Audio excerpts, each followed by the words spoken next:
terminamos o primeiro livro de Samuel, é verdade, uma jornada de 31 capítulos, uma longa jornada começada já no ano passado.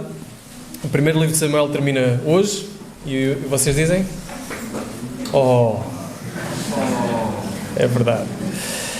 Se Deus permitir, nós estaremos durante os próximos 2 meses, o final deste e o próximo, ainda fora, mas boas notícias, fora de uma série, mas boas notícias. É o primeiro, portanto há um segundo livro. E nós, se Deus assim permitir, entraremos no segundo livro de Samuel e também extrairemos de lá aquilo que o Senhor tem para a nossa vida.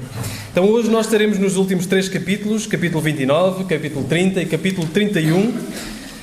Serão os últimos 3 capítulos deste livro e assim terminaremos, se Deus assim permitir. Esse é o nosso desejo. Então abram no primeiro, aqueles que tiverem as suas Bíblias, se puderem abrir no primeiro livro de Samuel. O que iremos fazer será à semelhança do que tem sido. Iremos caminhando pelo livro, iremos caminhando pelos capítulos e retirando as ilações que a palavra de Deus assim tem. Vamos orar mais uma vez. Senhor Deus, louvamos o Teu nome e neste momento em que abrimos a Tua palavra, nós rogamos por sabedoria, rogamos por perspicácia da Tua parte para falar aos nossos corações. Molda os nossos corações, amolece os nossos corações. Que Jesus Cristo seja exaltado acima de todas as coisas. Esse é o nosso desejo. Em nome de Jesus nós oramos. Amém. Creio que um dos maiores desafios à minha masculinidade é apanhar uma galinha. É verdade.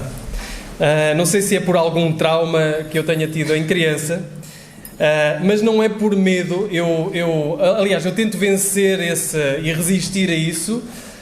Já tentei fazer algumas vezes, mas é um momento ali tenso, porque quando o animal fica encurralado, nós nunca sabemos bem como é que ele vai reagir, não é? Eu avanço com as mãos para lhe apanhar as asas, e eu sei o que é que tenho que fazer, mas aquele momento de apanhar o animal e de eu agarrar pelas asas, deixá-lo indefeso, tenho que pedir umas aulas ao Elias, que eu sei que ele conseguiria ensinar-me alguma coisa acerca de apanhar galinhas e patos. Mas é algo, pelo menos para mim, é algo é um motivo de incerteza. Eu nunca sei o que é que o animal vai reagir quando encurralado. E os animais têm essa tendência. Nós nunca sabemos como é que um animal reage quando está encurralado. Há alguns que se deixam apanhar e há outros que se viram contra nós. Um doce e amável gato, quando encurralado, é um animal perigosíssimo. Quando fica sem saída, quando fica sem soluções e opções, são animais perigosíssimos. E todos os animais são assim. Creio que isto acontece também connosco. E se falarmos de nós, o que é que nós fazemos quando estamos encurralados? Quando nós nos encontramos contra a parede, quando não existem mais soluções, quando estamos, como costumamos dizer, entre a espada e a parede, não é? Quando estamos entre alguma coisa que se acomete contra nós e uma parede fixa e amovível que não oferece solução alguma na nossa vida. Quando nós estamos num momento de desespero, onde não parece haver soluções. Quando nós estamos num momento em que não existe mais recursos, quando não existe mais nada a fazer, como é que nós reagimos quando isso acontece? Quando nos encontramos com dilemas, quando não aparecem soluções, só aparecem problemas, quando não aparecem saídas, só aparecem paredes inamovíveis. Nesta narrativa nós vamos chegar aos momentos mais sombrios das 2 personagens que andamos a lidar. Davi vai chegar ao momento mais sombrio até o momento da sua vida. Saúl vai chegar ao seu momento mais sombrio. Davi estará entre a espada e a parede. Davi encontrar-se-á em dilemas. Davi encontrar-se-á sem soluções. E ele reagiu de uma certa forma. Saúl encontrar-se-á entre a espada e a parede. E a espada literal. Saúl encontrar-se-á sem soluções. Como é que Saúl irá reagir? A Bíblia fala muito acerca das nossas situações. Como é que nós reagimos quando nos encontramos em dilemas, em problemas, em circunstâncias difíceis, em circunstâncias onde não existe aparente solução. Como é que nós reagimos? Muitas vezes com ansiedade, muitas vezes com desespero, outras vezes com ira. Na nossa vida nós deparamos muitas vezes com situações onde não existe aparente solução, onde não existe aparentes soluções, onde não existe aparentes caminhos a seguir. Como é que nós reagimos aos momentos difíceis? É isso que nós iremos ver nesta manhã. E espero e oro que o Senhor nos encoraje a sermos como Davi nesta situação. Nos encoraje a reagir como Davi reagiu nesta situação. Entre a espada e a parede é o título deste sermão. E é verdade que estamos no final do primeiro livro e não vamos ver e viveram felizes para sempre. Aqui não vamos ver e viveram felizes para sempre, mas lembrem-se, estamos a metade, porque o primeiro livro de Samuel e o segundo livro de Samuel eram os dois um só livro, que foram divididos por questões práticas, mas eram um só livro. Então na verdade, estamos só a meio ainda da história completa. Então não vamos ver viveram felizes para sempre, mas vamos olhar para esta história e vamos ver por estes capítulos como é que eles reagiram em momentos difíceis. Lembra-se o que é que aconteceu no capítulo 28? Saúl foi ter com uma vidente para ouvir de Samuel aquilo que o Senhor não lhe falava e foi-lhe dito que ele iria morrer no dia seguinte, iria morrer na batalha. E o próprio Davi tinha estabelecido umas ligações perigosas, que foi esse o título do sermão do domingo passado. Eram ligações perigosas. Davi estava com a sua própria ligação perigosa, não com uma vidente, mas com um rei que era filisteu, um rei que não era do seu povo. Isso fez com que ele já tivesse que mentir, isso fez com que ele já tivesse que matar, isso fez com que ele tivesse de fazer coisas que supostamente não deveria fazer. E assim estamos. Capítulo 29, 30 e 31, eles que acontecem quase em simultâneo. 29 e 30 e 31. Não é cronológico, mas é simultâneo. Ao mesmo tempo que Davi vai viver uma situação desesperadora, Saúl está a viver uma situação desesperadora. Estão os dois a viver a situação ao mesmo tempo, mas reagem de maneiras completamente diferentes. Vamos ver então o capítulo 29 e vamos ver em primeiro lugar que Davi, neste capítulo, não é um modelo para nós, mas é um modelo de cada um de nós. É um modelo de cada um de nós. Capítulo 29, vamos ler os primeiros 5 versículos. Diz assim a palavra do Senhor. Os filisteus ajuntaram todos os seus exércitos em Afec, e os israelitas acamparam junto à fonte que está em Jezreel. Então os chefes dos filisteus se adiantaram com unidades de 100 e de 1000. E Davi e os seus homens iam com Aquis na retaguarda. Os chefes filisteus perguntaram: o que estes hebreus estão a fazer aqui? Aquis respondeu aos chefes dos filisteus: este é Davi, o servo de Saúl, rei de Israel, que tem estado comigo há alguns dias ou anos. Não vi nenhuma atitude culpável nele, desde o dia em que desertou até o dia de hoje. Mas os chefes filisteus se indignaram muito contra ele e disseram a Aquis: manda de volta esse homem para o lugar que lhe deste. Não deixe que ele venha connosco à batalha, a fim de que não se torne nosso adversário no combate. De que outro modo se reconciliaria com o seu senhor, senão à custa das cabeças destes homens? Este não é aquele Davi a respeito de quem cantavam nas danças. Saúl feriu milhares, mas Davi, seus 10 milhares. Então vimos que, na semana passada, Davi estabeleceu as suas ligações perigosas com Aquis. No capítulo 27, ele estava com Aquis deu-lhe uma cidade de Davi estava nessa cidade. Davi não deveria estar ali. Davi pensou que seria a saída mais fácil. Davi pensou que fugir para os filisteus iria impedir que Saúl o perseguisse.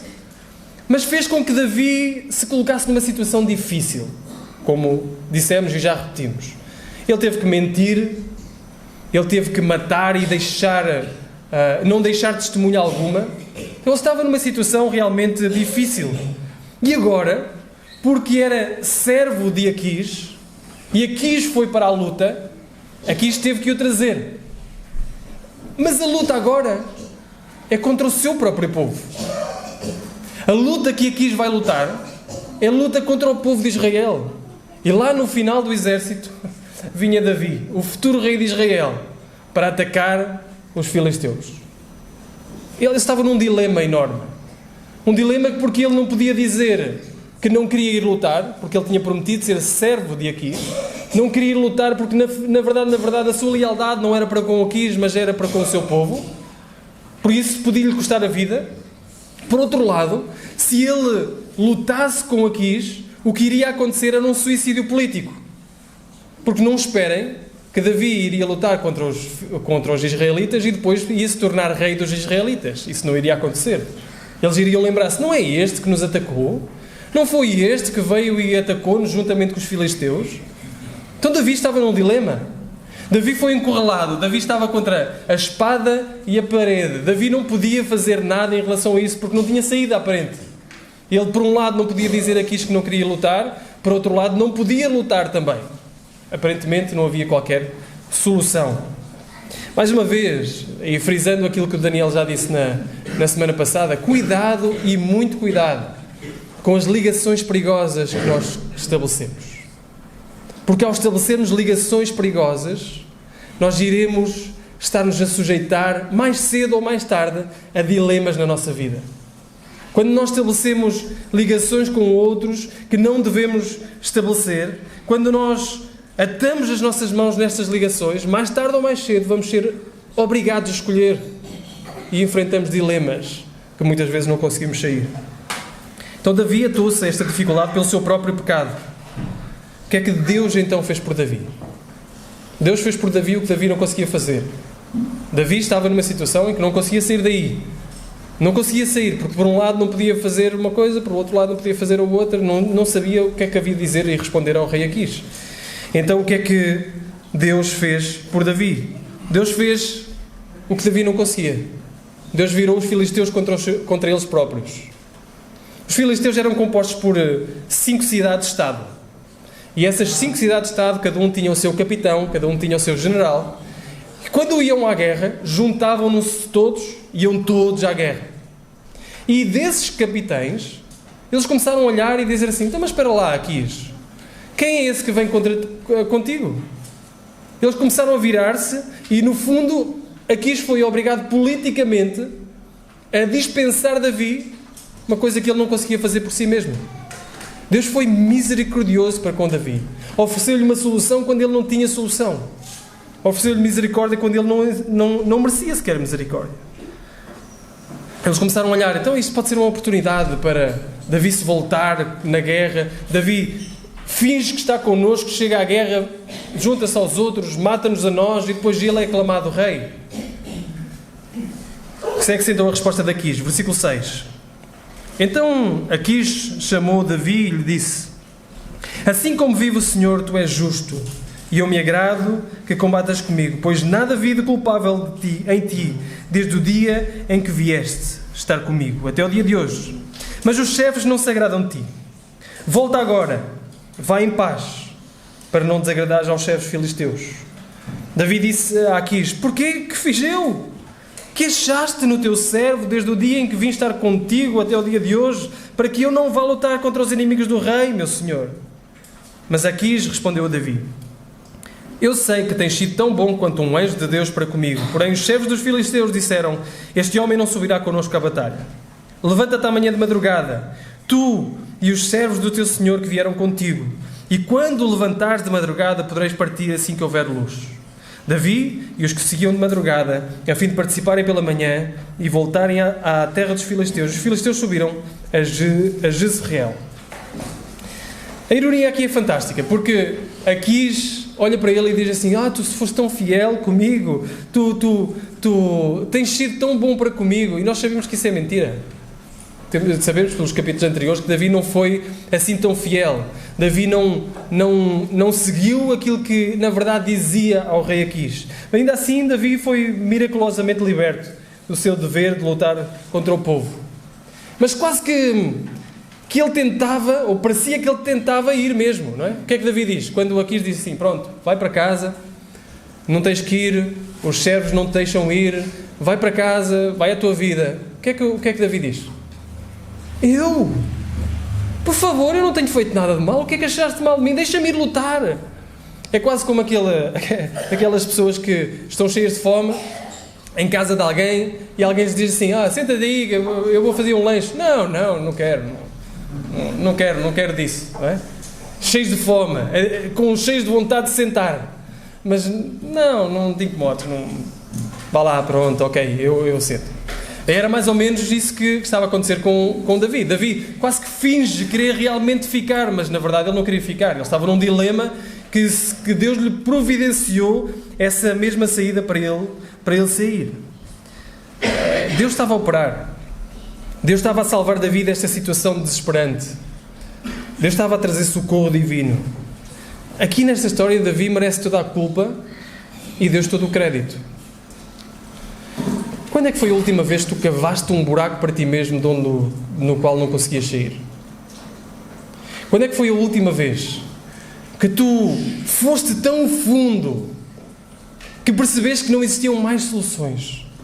Depois do que eu fiz, depois do meu caminho, depois de tudo aquilo que foi o meu trajeto, eu estou num dilema. Não consigo sair daqui.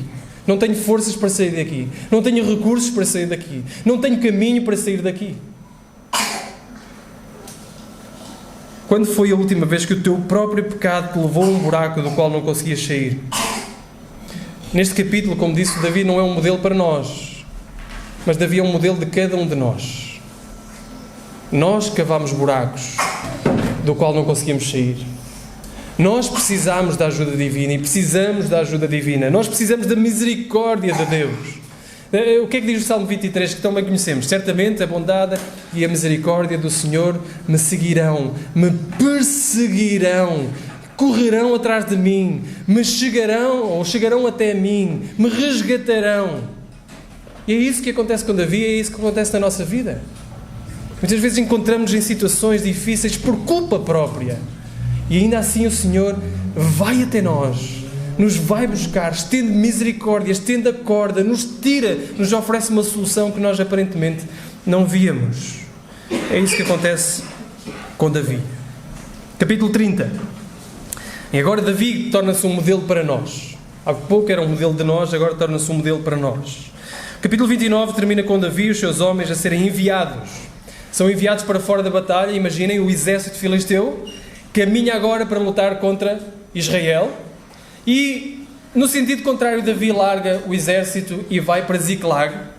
E agora o capítulo 30 e o capítulo 31 acontecem simultaneamente, incendiando Ziclag. E haviam levado presas as mulheres e todos os que estavam nela, dos mais jovens ao mais idoso, mas não mataram ninguém, apenas os levaram consigo e seguiram o seu caminho. Quando Davi e os que seguiam chegaram à cidade, ela estava queimada. As suas mulheres, seus filhos, suas filhas haviam sido levados presos. Então Davi e a tropa que o seguiam choraram bem alto, até ficarem sem forças para chorar. As duas mulheres de Davi também foram levadas presas. Ainoã, a jezreelita, e Abigail, que havia sido mulher de Nabal, o carmelita. Os amalequitas eram inimigos tanto de Israel como dos filisteus. E quando Davi e os seus homens estavam fora para o campo da batalha, eles viram ali uma oportunidade de saquear as cidades dos filisteus que tinham saído.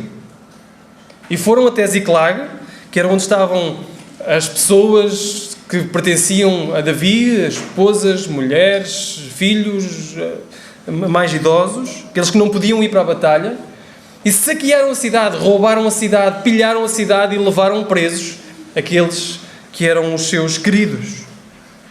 Quando eles chegam, imaginem, eles vêm deste dilema, contentes porque foram libertos do dilema, chegam à cidade de onde vieram e veem tudo pilhado, tudo queimado, sem os seus amados. Por isso, diz o versículo, que quando chegaram, versículo 4, então Davi e a tropa que o seguiam choraram bem alto e até ficarem sem forças para chorar. Sabem, uma coisa é andar foragido, andar a correr de Saul com perigo de vida, uma coisa é isso. Outra coisa é ver a sua família, os seus filhos, a sua mulher em risco de vida. Davi estava mal, Davi ficou pior. Davi ficou num momento de desespero. Digam uma coisa, vocês preferiam vocês mesmos serem perseguidos ou se vos pudessem escolher, a vossa família ser perseguida ou correr risco de vida? Eu creio que todos nós diremos, não, eu prefiro sofrer eu que sofrer aqueles que eu amo. E é nesse estado que está Davi agora. Davi chega à cidade e vê tudo virado do avesso. Não havia uma notazinha a dizer que os seus familiares tinham sido levados, não havia nada disso. Havia apenas a ausência deles. Ele não sabia se eles estavam bem, se estavam mal, não sabia se estavam a ser bem tratados ou não. Eles viram que não tinham posses nenhumas e viram que os seus familiares não estavam lá. Davi estava numa situação desesperadora. Mas vai ficar pior. Vejam o versículo 6. O versículo 6 diz: Davi também se angustiou, pois a tropa falava em apedrejá-lo, porque toda a tropa estava amargurada por causa dos seus filhos e das suas filhas. Vejam que a situação realmente ficou pior, porque ele viu tudo aquilo e ainda poderia pensar assim: não, eu vou atrás deles, vou fazê-los pagar. Eu e o meu exército vamos fazê-los pagar. Vamos todos atrás deles. Mas de repente o exército que ele tinha abandonou-o. Começou a culpá-lo pelo sucedido. Começou, porque estava também em sofrimento, pela falta dos seus filhos e das suas filhas, começou a olhar para Davi como o culpado de todas as coisas. Davi estava sem ajuda. Davi estava sozinho. Davi estava sem opções. Davi estava encurralado. E Davi não podia fazer nada. Ainda assim, Davi fez alguma coisa. Isto é algo que acontece na nossa vida. Quando vocês acham que estão no poço, é possível cavar mais fundo. Às vezes nós estamos numa situação que dizemos, não pode piorar. Isto não pode piorar. Pode piorar. E às vezes piora. Às vezes entramos numa situação realmente desesperadora. Davi tinha vivido um dilema do qual não podia sair.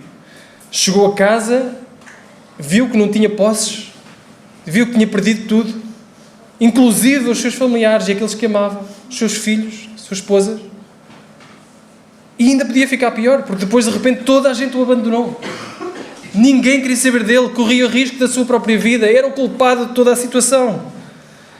Deus tirou-lhe toda a ajuda externa, deixou Davi sem nada, deixou Davi com medo, deixou Davi isolado, deixou Davi sozinho, sem aliados, sem recursos, sem amigos, sem lugar para onde se virar. Tal como Jó. E pode fazer o mesmo contigo. Pode fazer o mesmo comigo. Deus pode nos tirar tudo, deixar-nos sem lugar para onde virar, sem ajuda. Davi está sem opções, está entre a espada e a parede. E o que é que nós fazemos quando estamos sem opções? Final do versículo 6. Vejam o que Davi fez. Davi se fortaleceu no Senhor. Davi se fortalece no Senhor. Quando não existem opções, quando não existe força, quando não existe mais nada a fazer, o que é que Davi faz? Davi fortalece no Senhor. E é isso que nós somos chamados a fazer. Somos chamados a nos fortalecermos no Senhor, a buscarmos ajuda no Senhor, a virarmos ao Senhor. Quando nós não sabemos exatamente o que isso significa, porque não diz, o versículo aqui não diz, o que é que significa que Davi fortalecesse no Senhor, mas temos algumas ideias. Primeiro nos Salmos, porque Davi mostra muitas vezes e começa com atitudes de desespero. Senhor, onde está a minha ajuda? Onde tu estás? Porquê que isto me acontece a mim? Os meus inimigos estão a prosperar. Mas depois vemos o que é que Davi vai fazendo. Ao longo dos Salmos, Davi fortalece no Senhor. Como? Vai-se lembrando da sua alma. Foi isso que aconteceu, por exemplo, no capítulo 23, versículo 16 e 17, quando Jónatas fala com Davi e ajuda Davi a encontrar força no Senhor. Diz-lhe assim, não temas, não te achará a mão de Saul, meu pai, porém tu reinarás sobre Israel e eu serei contigo. O segundo. Talvez Davi tenha dito para consigo mesmo, não temas, Deus prometeu dar-te o reino. Confia no Senhor.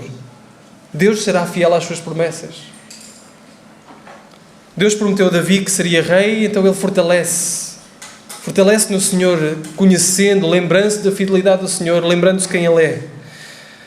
Irmãos e irmãs, Aqueles que são filhos de Deus têm este consolo no seu coração.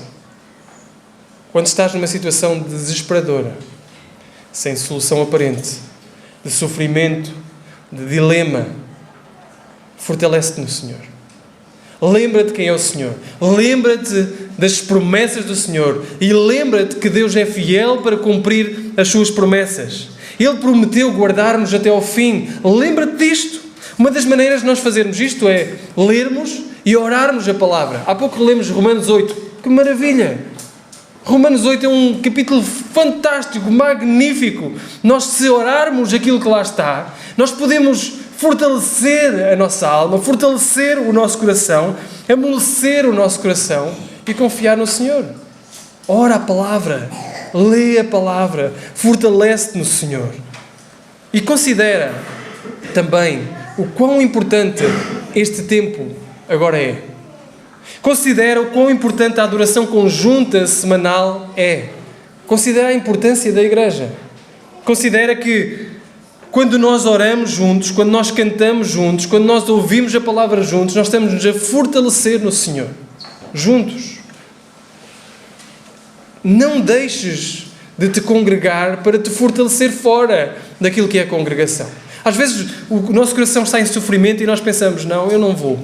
Não, eu não quero estar. Não, eu não quero ir. Este momento é um momento de fortalecimento. Um momento em que nós podemos nos fortalecer uns aos outros, exortar uns aos outros, nos amar uns aos outros, cantar as mesmas verdades juntos, ouvir a mesma palavra, nos ajudarmos, nos entreajudarmos uns aos outros. Domingo após domingo, nós somos confrontados com as nossas fraquezas, mas confrontados com a força do Senhor. Confrontados com as nossas limitações, mas com a força e o fortalecimento que encontramos no Senhor. Cada domingo é uma oportunidade de fortalecermos o nosso coração em Deus e ver que podemos ser usados para fortalecer o coração dos outros também. Continua o texto. Versículo 7. Davi disse a Abiatar, depois de ter fortalecido o coração no Senhor, Davi disse a Abiatar, o sacerdote, filho de Aimeleque, traz-me aqui o colete sacerdotal. E Abiatar trouxe o colete a Davi. Então Davi consultou ao Senhor, dizendo, devo perseguir essa tropa? Terei condições de alcançá-la? O Senhor lhe respondeu, persegue-a, porque certamente alcançarás e recuperarás tudo. Então Davi partiu com 600 homens que estavam com ele e chegaram ao ribeiro de Besor, onde ficaram os retardários. Mas Davi ainda os perseguia com 400 homens, enquanto 200 ficaram para trás, por não conseguirem passar o ribeiro de Besor, por estarem muito cansados. Então Davi fortalece o seu coração no Senhor e vai inquirir, vai perguntar a Deus qual a orientação. E vejam que Davi misericordiosamente deixa 1/3 dos homens para trás. Está a perseguir aqueles que o amam. Mas eles vieram 3 dias de caminho da batalha, chegaram, choraram o máximo que podiam por causa daqueles que tinham perdido e estão cansados. Apesar de tudo, não conseguem achar forças. Então ele misericordiosamente deixa 200 homens para trás, 1/3 dos homens para trás, segue com 400, ficam 200 para trás. Então o que é que acontece a seguir? Versículo 11. Eles encontraram um egípcio no campo, o trouxeram a Davi, deram-lhe comida, água para beber, deram-lhe também um pedaço de pasta de figos secos, 2 cachos de passas. Depois de terem comido, ele recobrou o ânimo, pois havia 3 dias e 3 noites que não se alimentava, nem bebia água. Então Davi lhe perguntou, a quem pertences? De onde vens? Ele respondeu, sou um rapaz egípcio, servo de um amalequita, e o meu senhor me abandonou porque adoecia há 3 dias. Nós atacámos a Negueb dos Cretitas, de Judá, o Negueb de Caleb, e pusemos fogo em Ziclag. Davi lhe perguntou, poderias descer e me conduzir a essa tropa? Ele respondeu, se me jurares diante de Deus que não me matarás, nem me entregarás na mão do meu senhor, eu descerei e te guiarei a essa tropa. A providência de Deus, a misericórdia de Deus alcançou Davi novamente. Quem é que no meio do deserto eles encontraram? Um jovem egípcio. Sim, no meio do nada. Foi deixado para trás por um senhor amalequita que estava fraco, ele não queria alimentá-lo, estava doente, não queria cuidar dele, então deixou-o para trás. E essa ponta solta, esse homem sem qualquer força, acabou por ser aquele que os conduziu ao exército amalequita. Ele alimentou, ele foi bondoso para com ele, deu-lhe de beber, deu-lhe aquilo que ele precisava. O egípcio sabia o que Davi e os próprios homens não poderiam saber, sabia onde estava o exército amalequita, então vai conduzi-los até eles. Versículo 16 a 20. Então ele desceu e guiou, e eles estavam espalhados sobre a face de toda a terra, comendo, bebendo, dançando, por causa de todo aquele grande despojo, e haviam tomado da terra dos filisteus e da terra de Judá. Então Davi os feriu, desde o amanhecer até à tarde do dia seguinte. Nenhum deles escapou, exceto 400 rapazes que fugiram montados em camelos. Assim Davi recuperou tudo quanto os amalequitas haviam tomado. Também libertou as suas 2 mulheres, de modo que nada lhes faltou, nem jovens, nem idosos, nem filhos, nem filhas, nem qualquer coisa de tudo que os amalequitas lhe haviam tomado.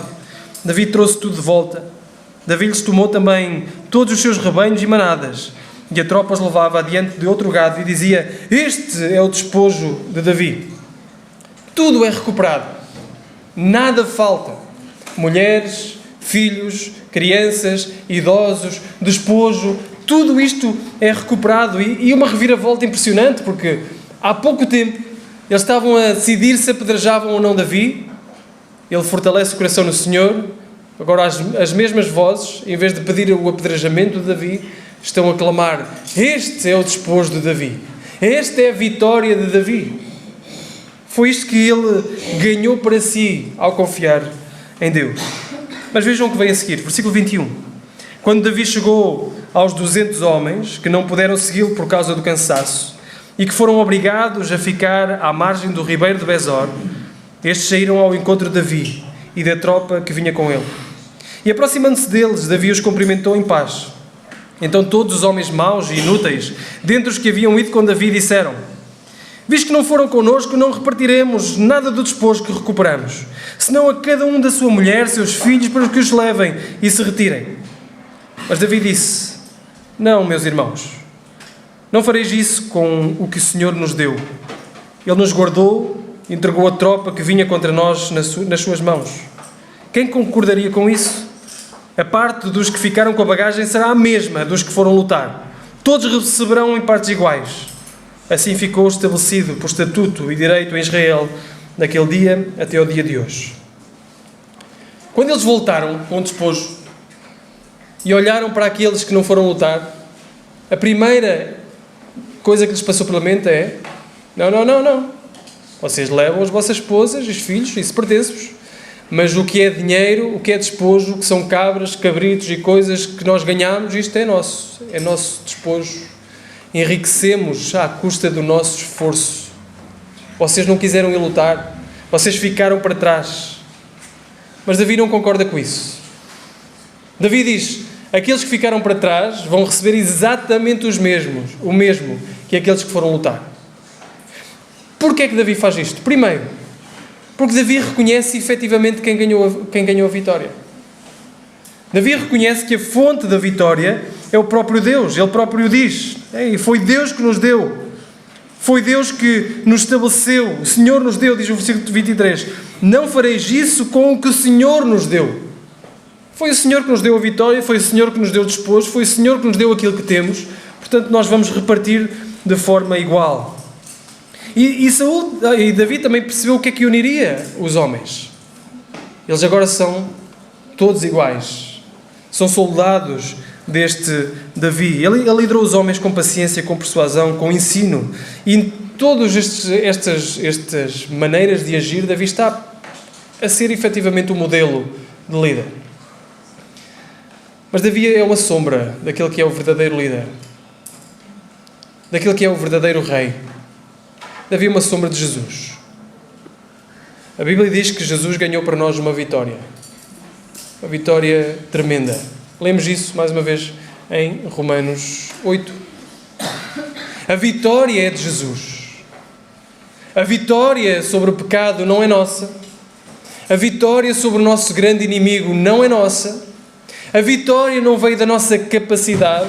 A vitória não veio da nossa habilidade, a vitória não veio daquilo que nós somos ou podemos fazer, a vitória veio através de Jesus, que é o Filho de Deus, imaculado, sem qualquer pecado, que ainda assim escolheu ir à cruz para sofrer a ira do Pai sobre os nossos pecados.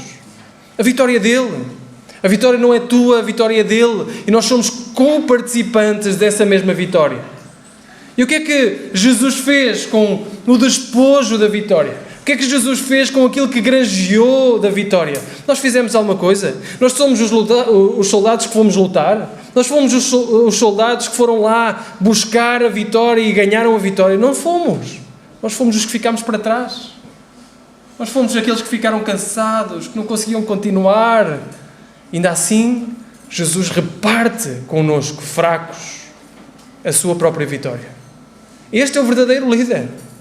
Davi só estava a mostrar um vislumbre e uma sombra daquilo que Jesus iria alcançar na cruz e iria repartir por nós. E iria repartir por todo aquele que se arrepende e crê em Jesus Cristo. Ele reparte a vitória. Ele nos dá mais do que merecemos. Ele nos dá a salvação.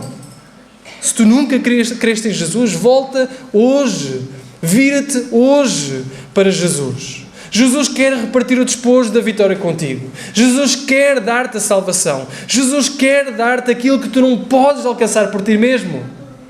Jesus quer dar-te a salvação mediante uma coisa, e uma coisa simples. Arrepende dos teus pecados. Percebe que és pecador. Entrega-te a Jesus. Confia nele. E ele te dará a vitória.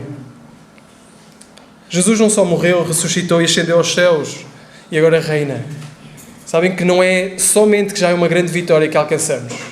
Não é somente essa vitória da salvação que alcançamos. Jesus reparte connosco coisas boas. Nos dá coisas boas, mais do que nós merecemos.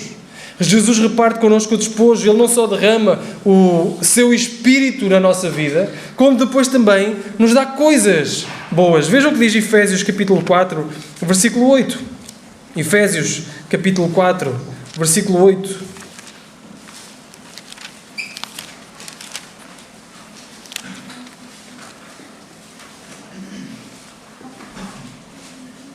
Diz assim: por isso foi dito, subindo para o alto, levou cativo o cativeiro e deu dons aos homens. Ele dá. Ele é um Senhor que dá. É um Senhor que é liberal naquilo que dá. Ele gosta de dar. Ele dá dons à sua igreja. Ele dá presentes à sua igreja. Ele dá coisas boas na nossa vida pessoal e comunitária. É Ele que ganhou e partilha com toda a igreja. Este é o despojo de Jesus. Paulo continua e diz que Jesus encheu a sua igreja de coisas boas e deu uns para mestres e pastores, outros para evangelistas e outros para isto e outros para aquilo, com um intuito que é aperfeiçoar a sua igreja, aperfeiçoar os santos para a obra do ministério. Será que tu consideras aqueles que o Senhor dá à igreja como dons, como presentes? Aqueles que pastoreiam a tua vida como dons de Deus na tua vida? E eu falo isto também para os meus colegas pastores de ministério. Tu consideras-te um dom de Deus na vida dos outros? Consideras que não és tu que fazes, mas é Deus que faz através de ti? Davi é uma sombra de Cristo, não só no seu sofrimento, mas na sua vida generosa. Davi partilhou o despojo da vitória, até mesmo com o mais fraco dos soldados. Isto é o quão generoso Deus é. E o quão nós podemos ser generosos. Isto nos liberta para ser generosos. Nos liberta para ser generosos com os outros. Não estamos à espera que o outro mereça a nossa generosidade. Nós damos mesmo que ele não mereça. Nós somos generosos com o nosso tempo, porque Deus foi generoso connosco. Somos generosos com a nossa energia, porque Deus foi generoso connosco. E é generoso connosco. Somos generosos com o nosso dinheiro, porque Deus e Jesus, sendo riquíssimo, Ele se fez pobre para que nós fôssemos ricos em Deus. É o despojo dEle, é a vitória dEle, é o tempo dEle, é a energia dEle, é o dinheiro dEle, é tudo dEle.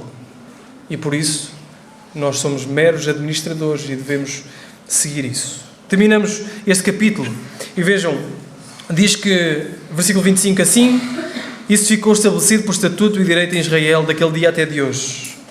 Quando Davi chegou a Ziclag, enviou um presente de despojo aos anciãos de Judá, seus amigos, dizendo: aqui está um presente para vós, do despojo dos inimigos do Senhor. Aos de Betel, aos de Ramote do Sul, aos de Jatir, aos de Aroer, aos de Sifmote e aos de Estemoa, aos de Racal, aos da cidade de Jeramelitas e aos da cidade dos Queneus, aos de Ormá, aos de Corazã, aos de Ataque, aos de Hebron e a todos os lugares que Davi e os que seguiam costumavam frequentar. Davi foi generoso com muita gente. Começou a ser generoso com muita gente. E lembrem-se, Davi estava numa situação desesperadora. E agora é um Davi generoso. Porquê? Porque fortaleceu o seu coração no Senhor em tempos de dificuldade. Em tempos difíceis, quando estava entre a espada e a parede. Enquanto isto estava a acontecer, estava outra coisa a acontecer lá no campo de batalha. Lembram-se? Davi foi embora, viu o seu problema, mas aconteceu lá qualquer coisa no campo de batalha. Capítulo 31, versículos 1 a 7. Os filisteus lutaram contra Israel. E os israelitas fugiram de diante deles e caíram mortos no monte de Gilboa. Os filisteus pressionaram Saul e seus filhos e mataram Jónatas, Abinadab e Malquizua, filhos de Saul. A batalha agravou-se contra Saul e os flecheiros o alcançaram e feriram gravemente. Então Saul disse ao seu escudeiro: arranca da tua espada, mata-me com ela, para que esses incircuncisos não venham e me matem e zombem de mim. Mas o seu escudeiro não quis, pois estava com muito medo. Então Saul tomou a sua espada e jogou-se contra ela. Quando o escudeiro viu que Saul estava morto, também se jogou sobre a sua espada e morreu com ele. A história da batalha resume-se a um versículo. Versículo 1. Os filisteus lutaram, os israelitas fugiram e caíram mortos na batalha. Os israelitas perderam a guerra. Mas depois foca-se em Saul e na situação desesperadora de Saul. Percebam, a situação de Saul é muito difícil. Saul vê o seu povo a perder a guerra, mas depois está ali, no meio da guerra, ainda vivo, com o cadáver dos seus 3 filhos à volta, atingido por flechas, a saber que o seu destino é a morte. Ele está entre a espada e a parede. E digamos que ele está entre a espada literalmente. Ele está ali, sem sítio por onde fugir, numa situação desesperadora, sem qualquer opção, como Davi esteve, sem qualquer opção, sem qualquer solução, sem qualquer caminho de saída. Tanto Saul como Davi encontraram-se na mesma situação desesperadora.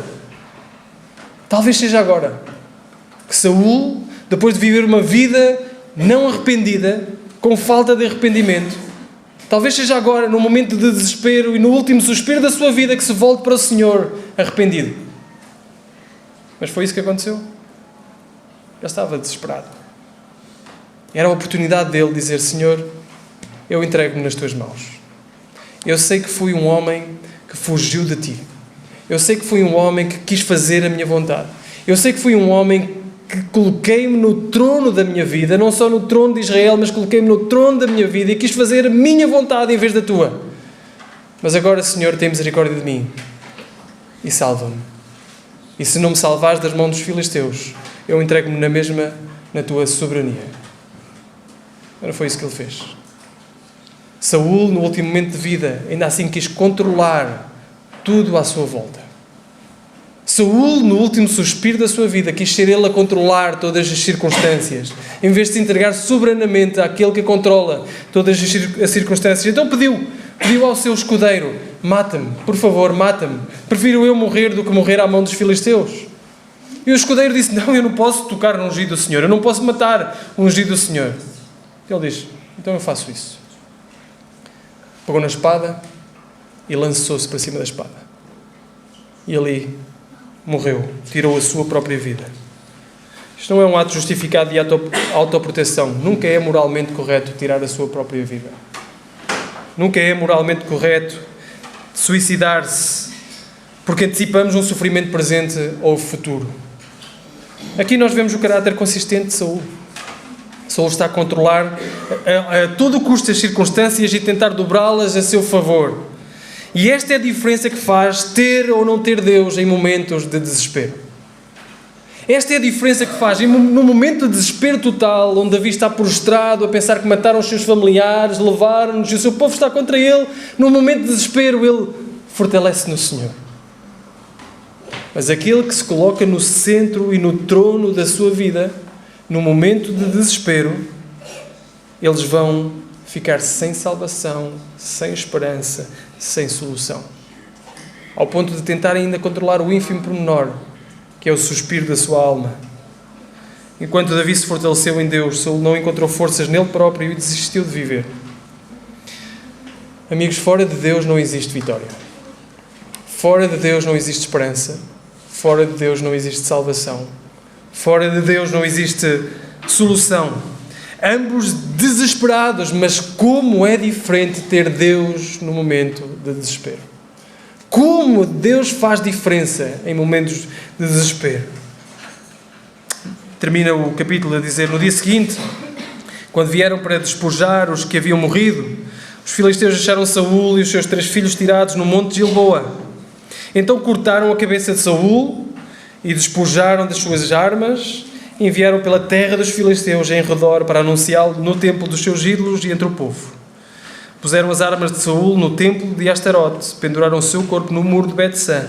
Quando os moradores de Jabes de Gileade ficaram sabendo disso, ou seja, o que os filisteus haviam feito a Saul, todos os corajosos se levantaram, caminhando a noite toda, tiraram o corpo de Saul e o corpo dos seus filhos do muro de Bet-sean, e voltando a Jabes, os queimaram ali. Em seguida pegaram os ossos e os sepultaram em Jabes, deixando a tamargueira, e jejuaram 7 dias. Lembra-se o que Saul tinha dito? Saul tinha dito ao seu escudeiro: arranca a tua espada, mata-me, para que esses incircuncisos não venham, me matem e zombem de mim.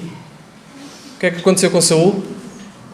Cortaram-lhe a cabeça, tiraram a armadura, levaram o seu corpo, zombaram dele por toda a terra dos filisteus. Ele não conseguia controlar o seu destino. Nenhum de nós consegue controlar o seu destino. Portanto, o repto, ao terminar este livro, é: entrega o teu caminho ao Senhor, confia nele e Ele tudo fará. Entrega o teu caminho ao Senhor. Só entregando o teu caminho ao Senhor, aquele que soberanamente governa todas as coisas, aquele que conhece o passado, o presente e o futuro como a palma da sua mão, aquele que controla as circunstâncias, controla tudo à nossa volta. Esse sim, e nesse sim, vale a pena confiar, vale a pena nos deleitarmos, porque mesmo quando não há solução, Deus se apresenta como a solução. Entrega o teu caminho ao Senhor, confia nele e Ele tudo fará. Quando estás entre a espada e a parede, quando não estás entre a espada e a parede, em todo o momento, Deus é aquele que pode salvar a tua alma, é aquele que pode resgatar-te, é aquele que pode distribuir o despojo da vitória, aquele que nos dá muito mais do que aquilo que nós pensamos ou até pedimos. É o nosso Deus que merece a nossa confiança, o Deus que adoramos como cantamos, o Deus aquele que nós servimos e buscamos. Que o Senhor nos abençoe.